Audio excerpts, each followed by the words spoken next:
ce qui concerne donc les réalisations dans la commune de Poura, je pense que nous avons en tout 20 salles de classe, voilà, 13 latrines, 5 forages et 6 PEA.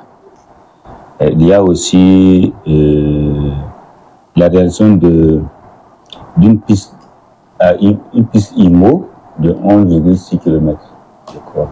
Voilà. En plus de cela, il faut citer également l'installation de lampes solaires sur une distance d'environ 5 km dans la ville de Poura.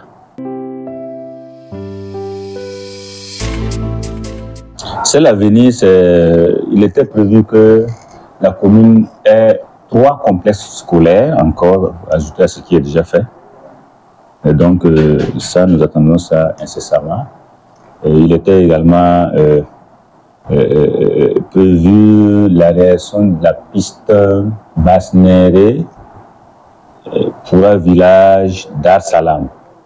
Donc, ça également, c'est des projets à venir.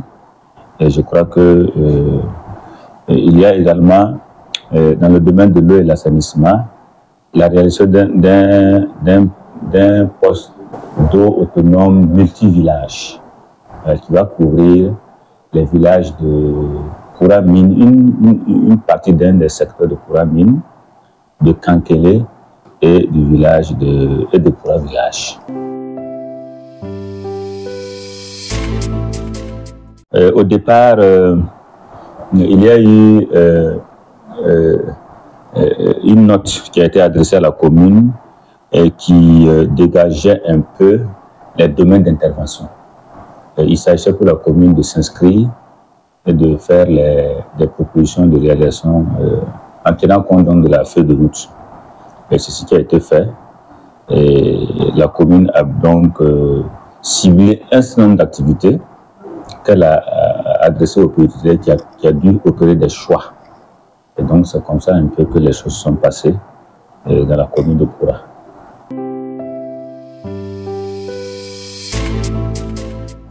Les sites ont été sélectionnés en tenant compte des besoins liés donc à chaque localité.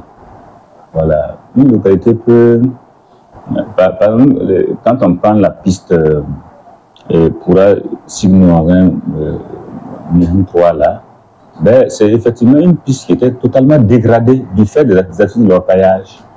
Donc, les sites sont sélectionnés en tenant compte des besoins de chaque localité.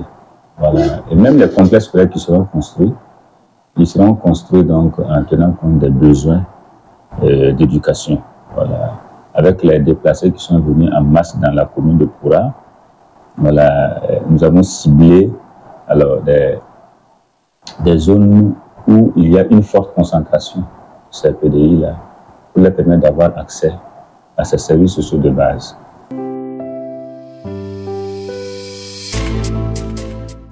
Au niveau acteur, je peux citer en premier lieu bien sûr la mairie. Ensuite, il y a presque toutes les couches sociales. Hein. Aujourd'hui, on parle même d'accompagner des associations, voilà, dans un certain nombre d'activités qu'elles pourraient mener. Et il y a également tous les villages concernés par les réalisations, où on a même installé des comités de gestion de plaintes. Donc, il y a un certain nombre quand même de partenaires au niveau local qui accompagnent et qui permettent donc à Puditaire de mieux réussir. Puisqu'il faut également insister sur la veille citoyenne. Parce que les projets, quand il faut les réaliser, tant qu'il n'y a pas un œil extérieur qui regarde, quelquefois, bon, il peut y avoir des dérapages. Donc, dans ce sens-là, beaucoup les chefs de village, les présidents CVD, voilà, les jeunes, beaucoup sont impliqués quand même pour que l'un dans l'autre, les réalisations se fassent dans de bonnes conditions.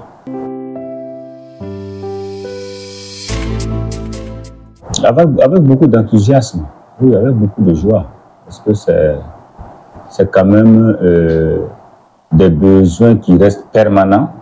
Quand on prend les besoins d'eau, c'est des besoins permanents dans la vie de chaque localité. Voilà, donc c'est reçu avec beaucoup d'enthousiasme, beaucoup de joie. Et c'est avec fierté que les populations expriment en tout cas leur satisfaction quant à la réalisation des activités. La preuve aujourd'hui, par exemple, au CCECO, beaucoup sont sortis pour venir écouter. C'est la preuve que ce qui se fait va en droit de leurs besoins. La population est invitée à avoir un œil observateur, un œil regardant. Voilà. Comme je l'ai dit tantôt, en temps, il y a eu une